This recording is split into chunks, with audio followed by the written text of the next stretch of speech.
Hello, welcome back to Keep It or Toss It, the video series where I pick a game out of my collection that I might not care about, play it for a bit, and see if it's worth keeping it or tossing it. Today, I decided to look at Bloodstained, Ritual of the Night.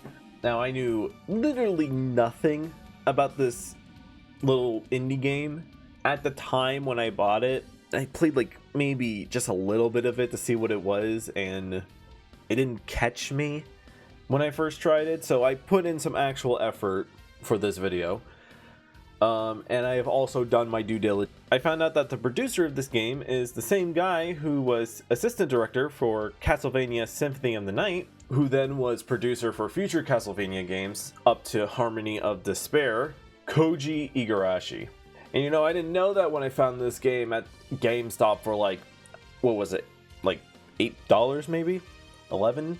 Something around that price range. But playing the game, you can see it's very Symphony of the Night coded.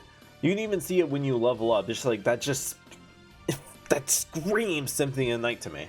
Combat, also very Symphony of the Night. A lot of variety of weapons, like swords, guns, whips, feet. Everyone loves the feet. They also have swappable magic abilities, which is cool. Didn't really get to mess with that a lot, but I can assume that the deeper I go into the game, the more fun and crazy the magic gets. And there's also equipable gear that actually shows up on the character model, which I think is honestly a nice touch to the just detail of the game. And you know, I love Symphony of the Night. There's another indie game that is very Symphony of the Night coded that I absolutely love, Touhou Luna Nights. One of my favorite Metroidvanias. I absolutely love that one, and I absolutely love Symphony of the Night.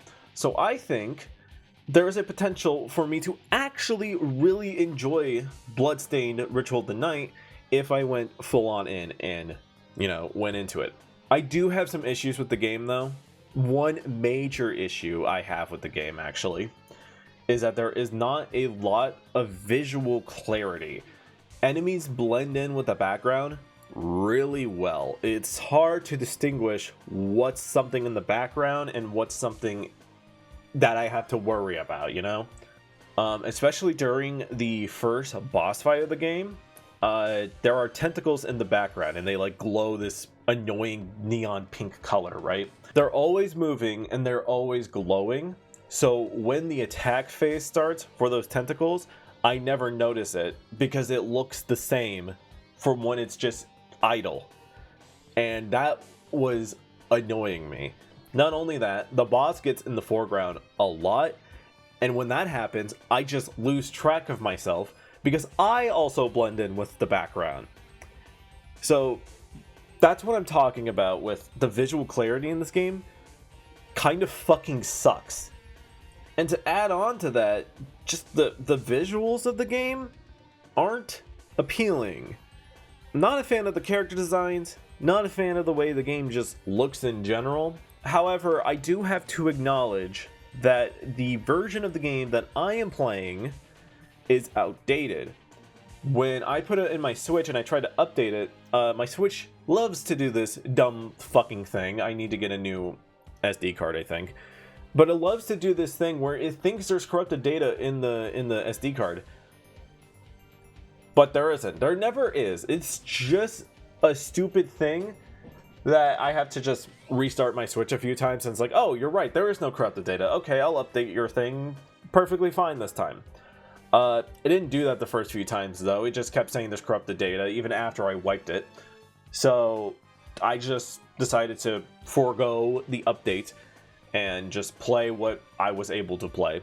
And that I do realize that there are a ton of updates the game has gotten since its release. I think it is even still getting updates. I think I heard of an update recently. I don't know though. But I have been able to update the game since I last played it.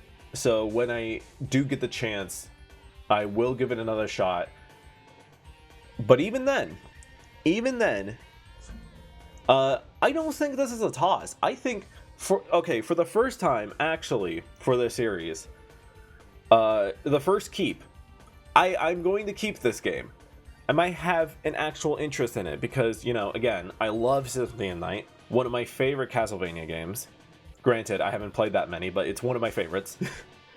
And, you know, if it's by the guy who was originally there when that game came out, then maybe there's some, you know, there's something in here. I just have to, you know, get deep into it. I didn't first get into Symphony of the Night when I first played it. It did take me a while. That game's, it's one of those games that, it gets kicking after a few play sessions. Once you start getting it, then, you know what I'm talking about, right? It's just, you have to get in that sweet spot of the game for it to kick. It's like, oh, I love this game. That's what these games are. And that's what I feel like Bloodstained's going to be, so that's why I'm going to keep it. I'm going to give it a thorough playthrough one day. Maybe even make a video, who knows? And I could just end it there, you know? The first keep, we should keep it like that, right? Just leave it on a good note. Unfortunately, it's not the only Bloodstained game I have. I also have, physically, Bloodstained Curse of the Moon 2. Now, this one's a funny story. This is the same vein as the Double Dragon thing, where I was interested in limited run at the time. Reiterating, I am not anymore. I severely refuse to give them my business anymore. But regardless, there was a time where I was buying limited run games just for the fuck of it. This was one of them. And it's funny because I'm stupid. I thought this was a sequel to the one I had. I thought it was a sequel to Ritual of the Night. I later found out it is a spin-off. It is a sequel to a spin-off of Bloodstained, which are more similar to the original Castlevania games. I don't know about the first game, but at least for Curse of the Moon 2, it is very Castlevania 3 coded. It just feels like Castlevania 3. You got multiple playable characters. You can swap between them mid-gameplay. They die, they're just gone. And they each feel very different to play, that with their own abilities and weapons. One thing I could note is that one of the characters just feels like Shovel Knight. But to me, that just feels weird in a game like this. I don't know why. It just feels weird. But yeah, it's just, I don't know how much more to say. It's just Castlevania 3, but not Castlevania 3. You know what I'm saying? It's just, how do I put this? It didn't impress me. The bit I have played just wasn't impressive to me. It just felt like they just wanted to make their own version of Castlevania 3. And there's nothing wrong with that. I'm sure the game is actually super fun. And this honestly might be one of those where, yes, first of all, I'm tossing this one.